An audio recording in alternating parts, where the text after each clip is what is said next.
Hello students, I am Yogesh Kumar, Assistant Professor from SSLD Vassana Institute of Management and Engineering, Department of Computer Science. Today we will discuss Computer Fundamentals Set 2 because we have already discussed Set 1, so today we will discuss the Set 2. Okay, so without wasting any time, start the question. Question number 1 is, which key is not used for changing the case of the text in MS Word? Question को repeat करेंगे again से और समझेंगे। Question में देखिए, question को जल्दबाजी नहीं करना है, क्वेश्चन को समझना है। उसने बोला है कि विच की इज नॉट यूज, आपको बताना है उसकी कौन सा की यूज नहीं होता। किसमें? एमएस वर्ड में जब हम चेंज केस यूज करते हैं तो उस समय कौन सा की यूज नहीं होता। ठीक है, देखिए, toggle case, B indent case, C sentence case, D lower case. अब हमने आपको प्रैक्टिकल में भी ये कराया है कि जब हम चेंज केस का यूज़ करते हैं तो उसमें sentence case, upper case, lower case, toggle case सब होते हैं, लेकिन इंडेंट केस नहीं होता है। वही उसने हमसे पूछा है, तो हमारे अकॉर्डिंग टू प्रैक्टिकल हमारा बी जो है राइट आंसर होना चाहिए। चेक करते हैं, B is the right answer. Okay, second question, what does MBR stand for? उसने पूछा है कि एमबीआर क्या होता है। ठीक है, तो हम आपको एमबीआर पहले बता देते हैं, फिर आप चेक कर लीजिएगा। ओके, एमबीआर होता क्या है? MBR is the memory buffer register temporarily holds data transferred between memory and CPU. ठीक है, क्या होता है? मेमोरी बफर रजिस्टर, और काम क्या करता है? डेटा को होल्ड करने का और ट्रांसफर करने का। कहाँ पर? Between memory and CPU. अब आप चेक करिए, ए क्या कह रहा है? ये कह रहा है main buffer register, not. Memory buffer routine, नहीं। C main buffer routine, no. D कह रहा है memory buffer register, yes, memory buffer register is the right answer. Check करिए, D is right answer. Okay, which of the following key copy the text in MS Excel? उसने पूछा है किस की का यूज, कौन सी की का यूज हम एमएस एक्सेल में कॉपी करने के लिए करते हैं। तो देखिए, ये भी आपको पता होगा, मुझे पता है। तो ऑप्शन चेक करते हैं इसके। ए कह रहा है control plus U, control plus C, control plus O, control plus V. देखिए, सबको पता है कॉपी करने के लिए, जितने भी स्टूडेंट्स हैं हमारे सीएस के, सबको मालूम है कि कंट्रोल प्लस सी का यूज हम कॉपी करने के लिए करते हैं। तो B is the right answer, control plus C. Question number 4, which of the following key create a new presentation in PowerPoint? PowerPoint में विच की, कौन सी की का प्रयोग हम न्यू प्रेजेंटेशन को क्रिएट करने के लिए करते हैं? तो चेक करेंगे। ए इज कंट्रोल एस, नहीं, no. B control plus M, नहीं, कंट्रोल प्लस एम का यूज भी नहीं होगा। चेक करते हैं नेक्स्ट ऑप्शन हमारा क्या है। कंट्रोल प्लस एन या डी, नन ऑफ दीज। तो control plus N is the right answer. Okay, क्यों? कि control plus N creates a new PowerPoint presentation providing a shortcut to quickly start creating slides from scratch. Okay, तो इसलिए control plus N is the right answer. Okay, question number 5, the drag and drop used for what? The drag and drop का क्या use होता है ना, क्या प्रयोग होता है उसका? ठीक है, तो ऑप्शन ए क्या है? Move and. सबसे पहले समझिए ड्रैग एंड ड्रॉप का यूज हम करते क्यों हैं, फिर आप ऑप्शन अपने आप चूज कर लेंगे। देखिए, drag and drop, drag and drop enables moving or copying text using the mouse. Okay, दोबारा सुन लीजिए डेफिनेशन को। Drag and drop enables moving or copying text using the mouse। अब आप देखिए हमने क्या बोला, मूविंग और कॉपिंग टेक्स्ट। अब आप चेक करिए ऑप्शन, देखो ए ऑप्शन क्या कह रहा है? Move and copy text using the mouse. B कह रहा है switch from insert to overtype mode. C पूछ रहा है आपसे move and copy text using the clipboard. D कह रहा है नन ऑफ द एबव।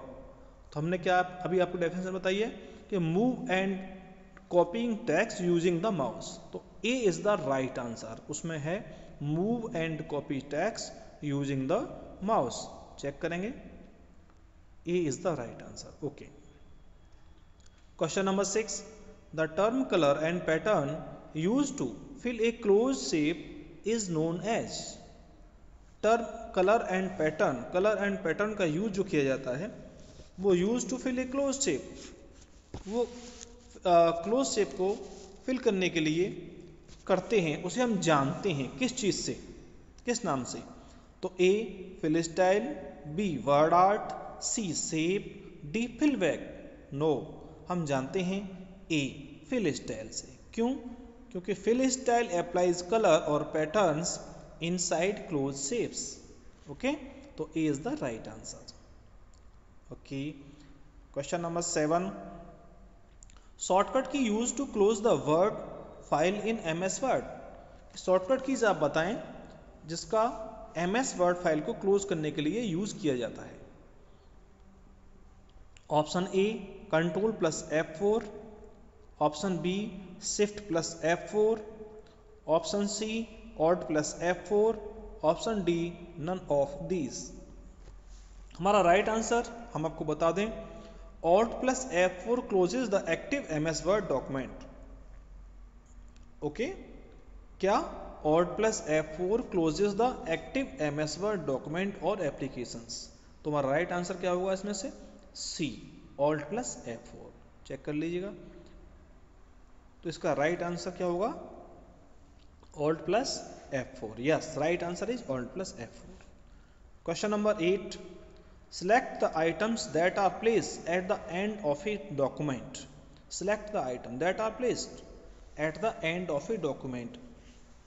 वह आइटम सिलेक्ट करना है आपको इसमें से जो डॉक्यूमेंट के एंड में प्लेस किया जाता है। ओके, तो वो क्या होता है? Option A endnote, option B footnote, option C footer, option D header. अब आप समझिए, पहले ऑप्शन के एंड में क्या प्लेस किया जाता है मैं आपको बताता हूँ। तो देखिए, डेफिनेशन ये होती है कि एंड नोट्स आर रेफरेंस और explanation placed at the documents and. Okay, and note का काम क्या होता है? रेफरेंसेस और explanation place at the documents and, document के अंत में वो जो जितने भी आपकी डेफिनेशंस हैं, आपके एक्सप्लेनेशंस हैं, रेफरेंसेस हैं, उनको दिया जाता है। तो according to definitions A is the right answer, endnote. Okay, check करते हैं, yes, is right answer, endnote.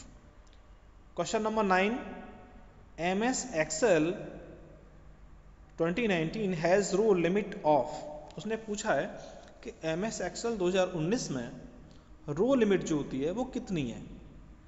Option देखिए, ऑप्शन दिया है उसने कि ए 16384 16384, या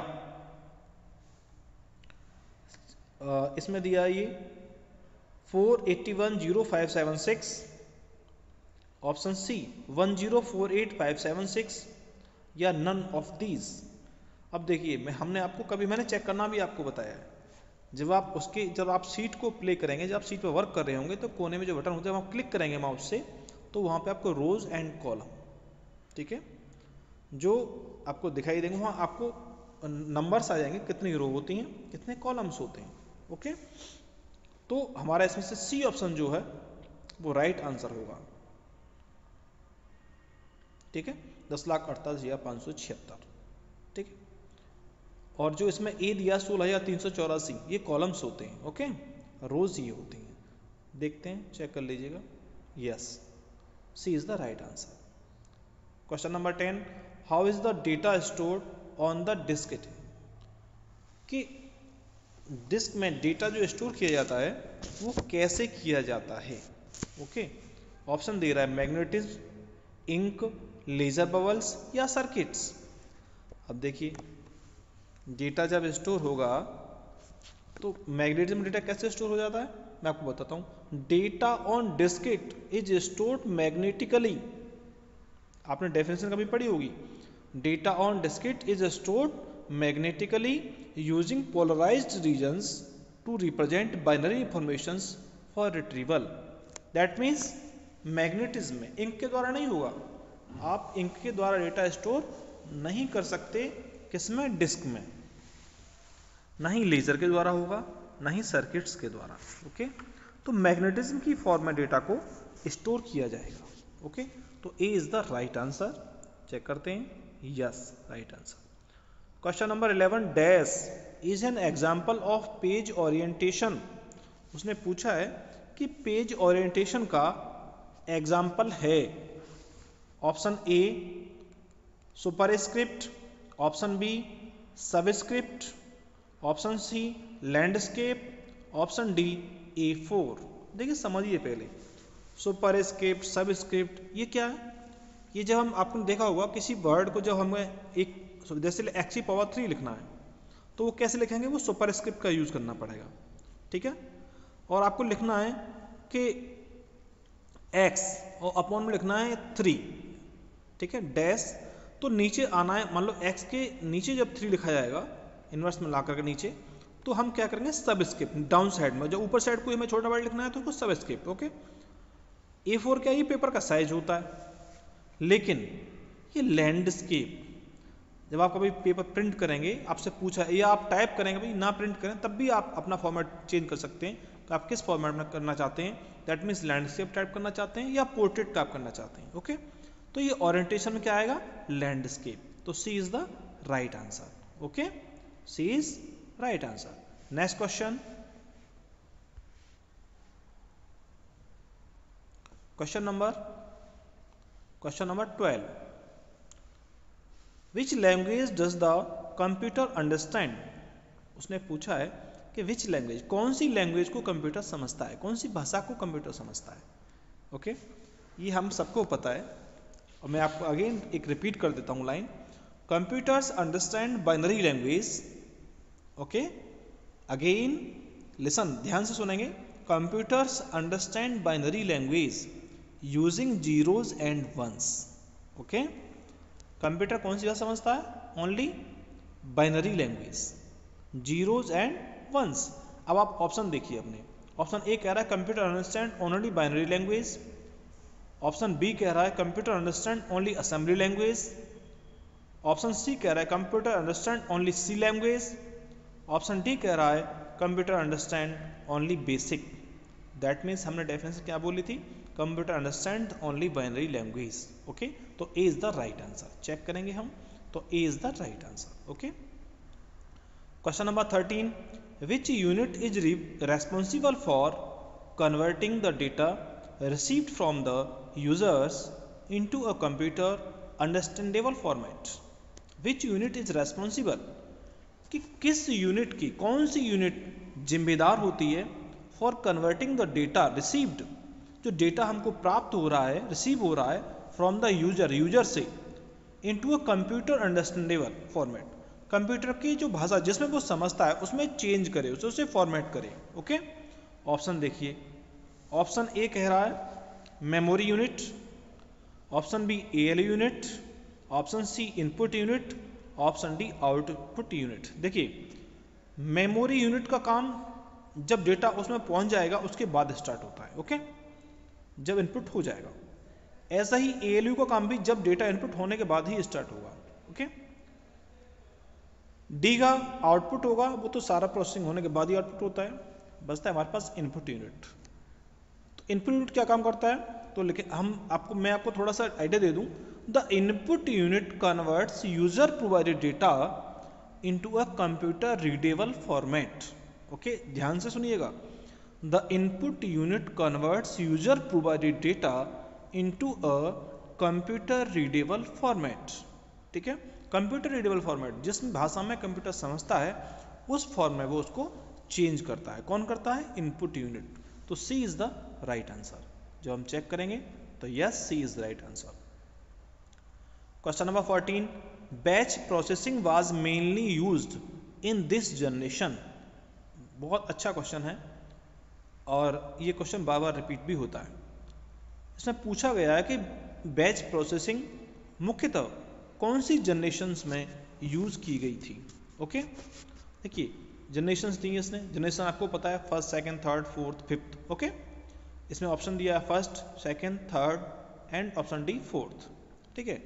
लेकिन हमको किसके बारे में जानकारी करनी है? बैच प्रोसेसिंग के बारे में। जब हम इसके बारे में थोड़ा सा आप पढ़ेंगे अपनी बुक में, मैंने आपको नोट भी कराया है, अब जो आप पढ़ेंगे कि second generation computers utilised batch processing, okay, utilise batch processing because, क्योंकि देखो फर्स्ट जनरेशन में हम क्या वैक्यूम ट्यूब्स यूज करते थे, है ना, तो उस समय बैच प्रोसेसिंग पॉसिबल नहीं थी। सेकंड जनरेशन जब हमारे पास आई तब हमने ट्रांजिस्टर्स का यूज करना स्टार्ट किया। जब ट्रांजिस्टर्स का यूज हो रहा है तो सीधी सी बात है कि हाँ बैच प्रोसेसिंग होगी, ओके। तो इसलिए second generation computer utilise batch processing, automating jobs with minimal user intervention, improving efficiency over earlier manual systems, okay. तो हमारा जो आंसर है वो होगा सेकंड जनरेशन, तो B is the right answer. Check करेंगे जवाब, yes B is the right answer, okay. Question number 15, which of the following is known as the language made up of binary coded instructions. Which of the following is known as, इनमें से हम किसको known as जानते हैं language made up of binary coded instructions, कौन सी भाषा को जो बाइनरी कोडेड इंस्ट्रक्शंस देती है? देखिए, A high level language, next option इसके किस में है? सेकंड पेज में है, देखते हैं। बी बेसिक, सी कह रहा है सी लैंग्वेज और डी कह रहा है मशीन लैंग्वेज। अब देखिए फर्स्ट ऑप्शन जो दिया है, फर्स्ट ऑप्शन जो उसने हमें दिया है वो क्या है? फर्स्ट ऑप्शन है हाई लेवल लैंग्वेज। देखिए हाई लेवल लैंग्वेज जो होती है और बेसिक लेवल, सी लैंग्वेज आपको पता है क्या होती है, बेसिक्स भी आप पता है आपको क्या है। हाई लेवल लैंग्वेज आपने देखो सारी की सारी आप पढ़ रहे हैं, सी प्रोग्रामिंग, .NET, PHP सब पढ़ रहे हैं आप, high level languages. Assembly language भी आपको पता है, बट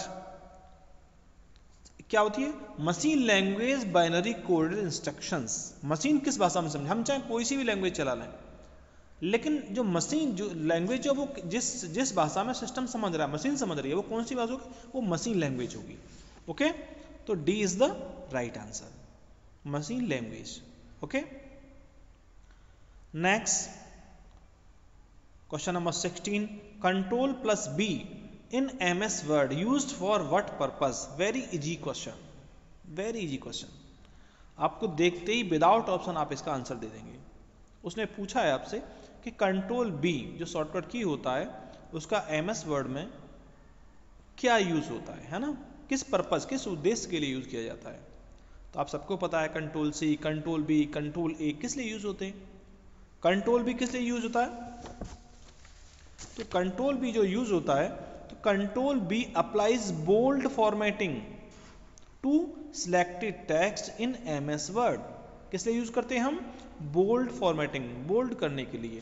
अब आप ऑप्शन पढ़िए। It convert selected text into the next larger size of the same font, no. It applies italic formatting the selected text, no. It make to select text bold, yes. D it adds a line break to the document, no. हमने बोला C, yes, yes, C option is the right answer. It makes to selected text bold, okay. Question number 17, for the centre alignment to a paragraph we can press. Centre alignment, centre करने के लिए, देखिए ये भी shortcut की है। Centre alignment करने के लिए उसको क्या करते हैं हम? कौन सा शॉर्टकट की यूज करेंगे? Control plus S, control plus C, control plus E, control plus C plus A. तो देखिए ये भी बहुत इजी क्वेश्चन है, मैं आपको बता दूं। इन MS वर्ड कंट्रोल प्लस ई सेंटर्स अलाइंस पैराग्राफ्स। हम जो भी टेक्स्ट को सिलेक्ट करेंगे और कंट्रोल प्लस ई करते हैं तो वो जो हमारा पेज है उसके सेंटर में आ जाएगा ऑलरेडी, ओके। तो control plus E is the right answer, okay.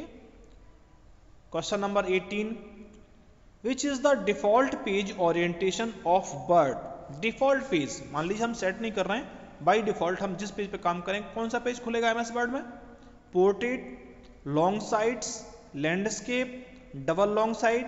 देखिए ये लॉन्ग साइड और ये डबल लॉन्ग साइड, ये तो पेज उसमें ऑप्शन नहीं आता, तो पोर्ट्रेट और लैंडस्केप, लेकिन बाय डिफॉल्ट जब खुलेगा तो पोर्ट्रेट पेज खुलेगा, ध्यान रखिएगा। तो A is the right answer. Okay, question number 19, the spelling and grammar tool used for.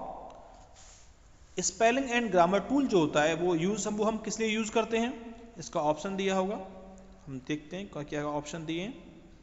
Used for